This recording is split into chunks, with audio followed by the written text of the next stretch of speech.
ಶಾಂತ, ಎಲ್ಲಾನು ಲೈಟ್ ಆಗಿ ತಗೊಳ್ಳೋದನ್ನ ಬಿಟ್ಬಿಡೋ ಮಾರಾಯ.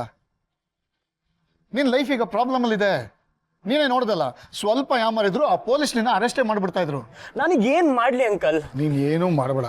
ನಿನಗೊಂದು ಜಾಗದ ವ್ಯವಸ್ಥೆ ಮಾಡಿದ್ದೀನಿ, ಅಲ್ಲಿಗೆ ಹೋಗು. ಈ ಕವರಲ್ಲಿ ಅಡ್ರೆಸ್ ಇದೆ, ನೀ ಅಲ್ಲಿಗೆ ಹೋಗು. ಅವ್ರು ನೀನು ನೋಡ್ಕೋತಾರೆ. ಸಿಚುಯೇಷನ್ ಹೇಗಿದೆಯೋ ನಾವು ಹಾಗೆ ನಡ್ಕೋಬೇಕು. ಅಂದ್ರೆ ನೀನು ಯಾರು, ಯಾರ ಮಗ, ನಿನ್ನ ಸ್ಟೇಟಸ್ ಏನು, ಇದನ್ನೆಲ್ಲ ಸ್ವಲ್ಪ ದಿನ ಮರ್ತು ಬಿಡು ಸುಶಾಂತ್. ನೀನು ಜೈಲಿಂದ ಹೊರಗಡೆ ಇರಬೇಕು ತಾನೆ. ನಿನಗೆ ಫ್ರೀಡಮ್ ಬೇಕು ಅಂದರೆ ನಾನು ಕಳಿಸಿದ ಜಾಗದಲ್ಲಿ ಇರಬೇಕು. ಸ್ವಲ್ಪ ದಿನ ನಿನಗೆ ಅದು ಜೈಲು ಅಂತ ಅನ್ನಿಸ್ಬಹುದು, ಆದರೂ ನೀನು ಅಲ್ಲಿಂದ ಹೊರಗಡೆ ಬರೋ ಹಾಗಿಲ್ಲ. ನಾನು ಹೇಳೋವರೆಗೂ ನೀನು ಅಲ್ಲಿಂದ ಕದಲೋ ಹಾಗಿಲ್ಲ.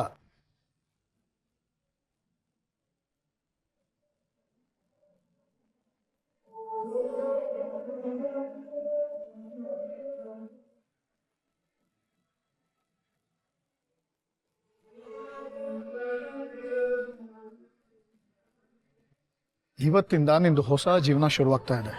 ಹೊಸ ಲೈಫ್ನ ಚೆನ್ನಾಗಿ ಲೀಡ್ ಮಾಡು.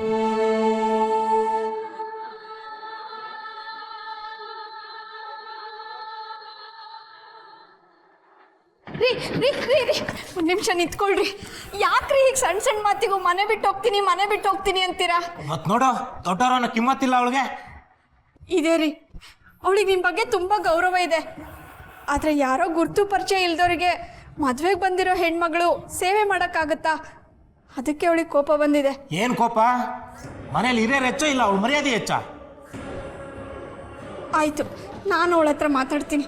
ನಾನು ಅವಳಿಗೆ ತಿಳಿಸಿ ಹೇಳ್ತೀನಿ. ನೀವು ಹೇಳೋ ಎಲ್ಲ ಕೆಲಸನೂ ಅವಳು ಮಾಡ್ತಾಳೆ. ನೀವು ಬಿಡ್ರಿ, ಸುಟ್ಟಿ ಬಿಡ್ರಿ.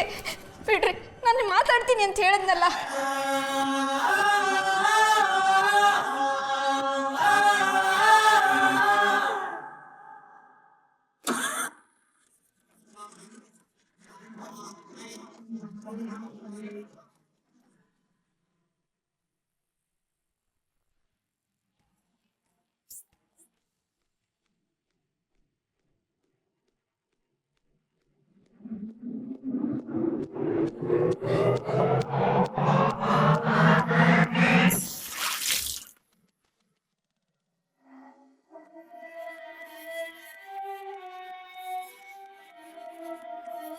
ನಾನು ನಿಜವಾಗ್ಲೂ ನೋಡ್ಲಿಲ್ಲ.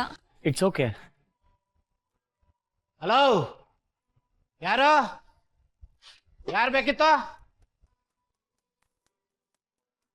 ಅದು ಮಹೇಶ್ ಅವ್ರು ಬೇಕಿತ್ತು. ಓ, ಲಕ್ಷ್ಮಿ ಅಲ್ಲ, ರಾಜ್. ಅಯ್ಯೋ, ನಿಮಗೆ ಗೊತ್ತಾಗಲ್ಲ, ಸುಮ್ಮನೆ ರೀ ನೀವು. ಈ ಮನೆ ಮಹಾಲಕ್ಷ್ಮಿ, ರಾಜಲಕ್ಷ್ಮಿ. ಬನ್ನಿ ಸರ್, ಬಲ್ಗಾಲ್ ಒಳಗಟ್ಟೆ ಬನ್ನಿ. ಬಲ್ಗಾಲ್? ಅಯ್ಯೋ, ನೀವು ಇಡಿ ಸರ್, ಬನ್ನಿ, ಬಲ್ಗಾಲ್ ಇಡಿ. ಕೊಡಿ ಸರ್. ರೇವತಿ, ಇವಳು ನನ್ನ ಹೆಂಡತಿ ರೇವತಿ. Hello aunty. ಮಗಳೇ ಸಿರಿ,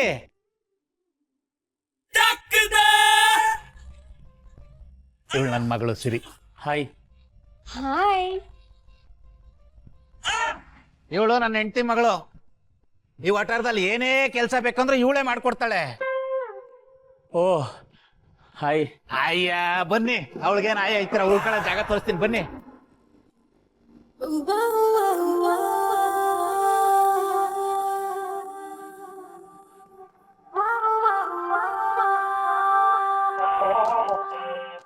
ಇದೇ ನೀವು ಉಳ್ಕೊಳ್ಳೋ ಅರಮನೆ. ಇಲ್ಲಿರ್ಬೇಕಾ? ಬೆಡ್ರೂಮ್ ಎಲ್ಲಿದೆ? ಬೆಡ್ರೂಮ್ ನೀವ್ಯಾಕೆ ಹೋಗ್ತೀರಾ? ಪಕ್ಕದಲ್ಲೇ ಬೆಡ್ ಇದೆ. ಮತ್ತೆ ಹಾಲು? ನೀವು ನಿಂತಿರೋದೇ ಹಾಲು. ನೋಡಿ, ಕೂತ್ಕೊಂಡ್ರೆ ಲಿವಿಂಗ್ ಏರಿಯಾ, ಮಲ್ಕೊಂಡ್ರೆ ಬೆಡ್ರೂಮು, ಅಡುಗೆ ಮಾಡಿದ್ರೆ ಕಿಚನ್ನು, ಎಲ್ಲ ಒಂದೇ, ಆಲ್ ಇನ್ ಒನ್.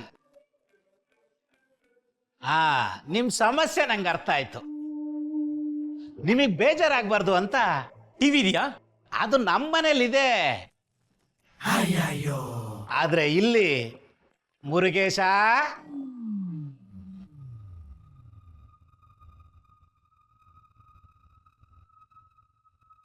ಇವನೇ ಮುರುಗೇಶ. ಇವರು ನಮ್ಮ ಮನೆಗೆ ಬಂದಿರೋ ಗೆಸ್ಟು. ಇನ್ಮೇಲೆ ನಿನ್ ಜೊತೆನೆ ಇರ್ತಾರೆ.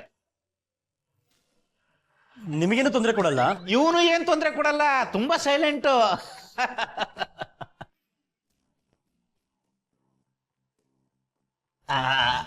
ಲಕ್ಷ್ಮಿ, ರಾಜಲಕ್ಷ್ಮಿ, ಹಿಂಗ್ ಚಿಟಿಕೆ ಹೊಡಿರಿ, ನಿಮ್ಗೆ ಏನ್ ಬೇಕೋ ಎಲ್ಲ ಕಳ್ಸ್ಕೊಡ್ತೀನಿ. ಹುಷಾರು ಮುರುಗೇಶ, ಹುಷಾರಾಗಿ ನೋಡ್ಕೊಳಪ್ಪ. ಟೀ ಕಟ್ ಕಳಿಸ್ತೀನಿ.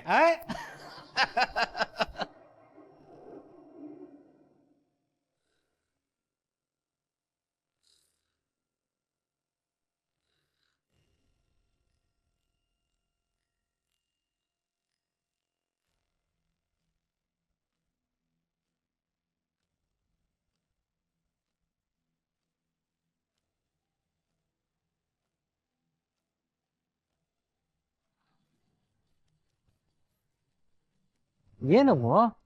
ನಾನು ಅಲ್ಲಿ ಸಂಕಟ ಪಡ್ತಾ ಇದ್ದೀನಿ, ನೀನೆಲ್ಲ ಆರಾಮಾಗಿ ಮ್ಯೂಸಿಕ್ ಕೇಳ್ತಾ ಇದೀಯಾ?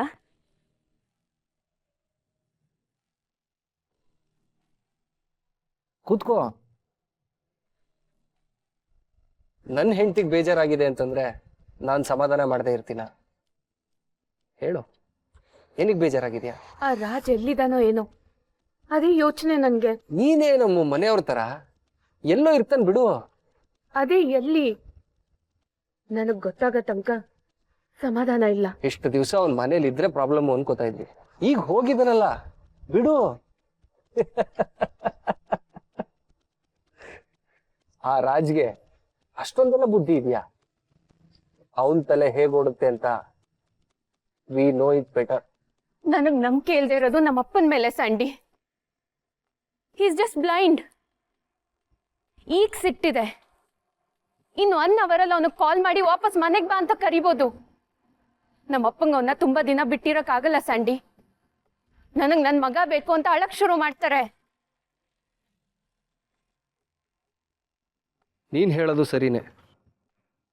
ಈಗೇನ್ ಮಾಡೋಣ ಅಂತ್ಯಾ? ನಮ್ಮ ಅಪ್ಪಂಗ್ ತಲೆ ತಿರುಗಿ ಮತ್ತೆ ಅವನ್ನ ಮನೆಗ್ ಕರ್ಕೊಂಬರಕ್ ಮುಂಚೆ ನಾವೇ ಅವನ್ನ ಹುಡ್ಕೋಣ. ಹುಡುಕಿ ಅವನ್ ನಮ್ಮ ಮನೆಗ್ ಬರ್ದೇ ಇರೋ ಹಾಗೆ ನೋಡ್ಕೊಳ್ಳೋಣ. ಅಲ್ಲಮ್ಮು, ಮನೆಯಿಂದ ಹೊರಗಡೆ ಹಾಕಿರೋರ್ನ ಯಾಕೆ ಹುಡುಕ್ಬೇಕು? ಯಾಕೆ ಅಂದ್ರೆ ಎದುರಾಳಿ ಎಲ್ಲಿದ್ದಾನೆ ಅಂತ ಎಲ್ಲ ಟೈಮಲ್ಲೂ ನಮಗ್ ಗೊತ್ತಿರ್ಬೇಕು ಸ್ಯಾಂಡಿ. ಇಲ್ಲ ಅಂದ್ರೆ ನಾವು ಜೀವನದಲ್ಲಿ ಸೋತೋಗ್ತೀವಿ.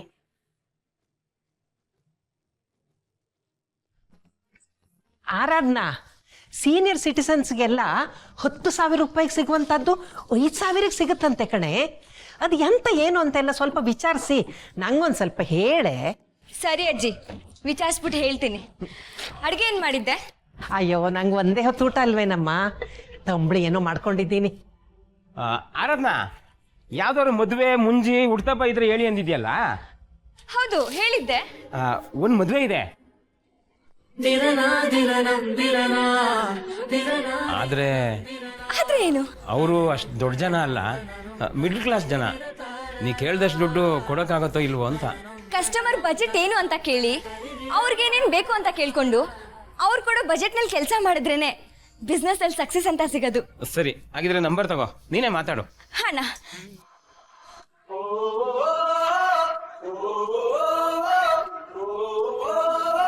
ಆಯ್ತು, ನೀನೇ ಮಾತಾಡಮ್ಮ, ನಾನು ಹೇಳ್ದೆ ಅಂತ ಹೇಳು. ಹಣ, ಥ್ಯಾಂಕ್ ಯು. ಆಯ್ತಮ್ಮ. ಸರ್ ನಮಸ್ತೆ, ನಾನು ಆರಾಧನಾ ಅಂತ. ನಾನು ಇವೆಂಟ್ ಮ್ಯಾನೇಜ್ಮೆಂಟ್ನಲ್ಲಿ ಕೆಲಸ ಮಾಡ್ತಿದ್ದೀನಿ. ಮದುವೆ ಕಾಂಟ್ರಾಕ್ಟ್ಗಳು ತಗೋತೀನಿ ಸರ್. ನಿಮ್ಮ ಮನೇಲಿ ಮದುವೆ ಇದೆ ಅಂತ ಗೊತ್ತಾಯ್ತು. ಮೊದಲಿಗೆ ಕಂಗ್ರ್ಯಾಚುಲೇಷನ್ ಸರ್.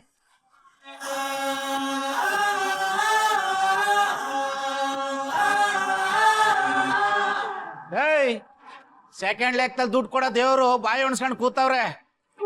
ಕಾಫಿ ಟೀ ಮಾಡ್ಕೊಡೋದ್ ಬಿಟ್ಟು ಯಾವೊಂದೋ ಮದುವೆಗೆ ಅಕ್ಷತೆ ಕಾಳ ಆಗ್ತದ್ಯಾ? ಹಾಂ ಸರ್. ಸರ್ ನೀವು ಯಾವಾಗ ಬರಬೇಕು ಅಂತ ಹೇಳಿ ಸರ್. ನಿಮ್ಮ ಬಜೆಟ್ ಹೇಳ್ಬಿಡಿ, ನಿಮ್ಮ ಬಜೆಟಲ್ಲೇ ಕೆಲಸ ಮಾಡಿಕೊಡ್ತೀನಿ. ನಾನೇನ್ ದಂಡಕ್ಕೆ ಮಾತಾಡ್ತಾ ಇದ್ದೀನಾ? ನಾನೇನ್ ಜವಾನನ? ಸರ್ ಸರ್ ಒಂದು 10 ನಿಮಿಷ ಬಿಟ್ಟು ಕಾಲ್ ಮಾಡ್ತೀನಿ sir. Okay sir, thank you. ಹಾಂ ಮಹೇಶ್ ಸರ್, ಯಾಕೆ ಸರ್ ಹೀಗೆ ಮಾಡ್ತೀರಾ? ಫೋನಲ್ಲಿ ಮಾತಾಡ್ತಿದ್ದೀನಲ್ವಾ ನಾನು.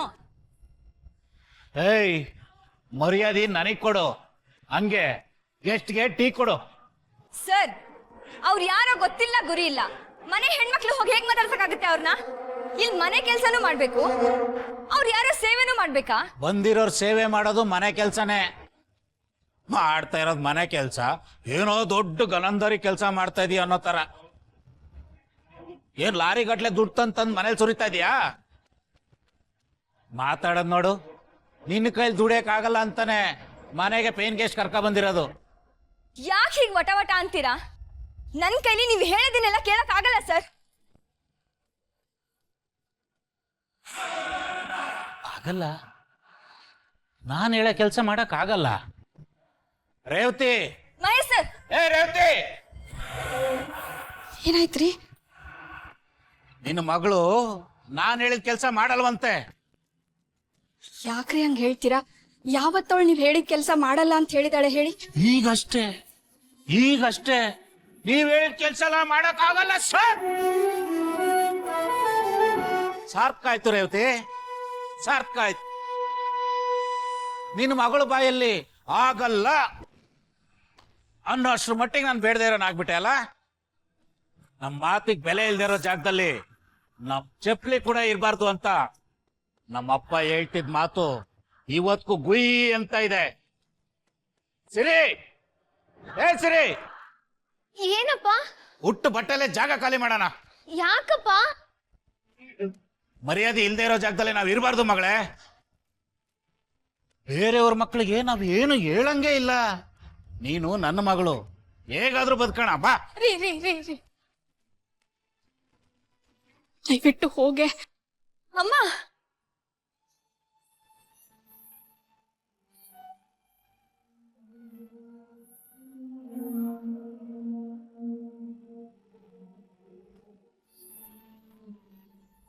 ಏನ್ ಮಾಡ್ತಾ ಇದ್ದೆ ಸಿರಿ?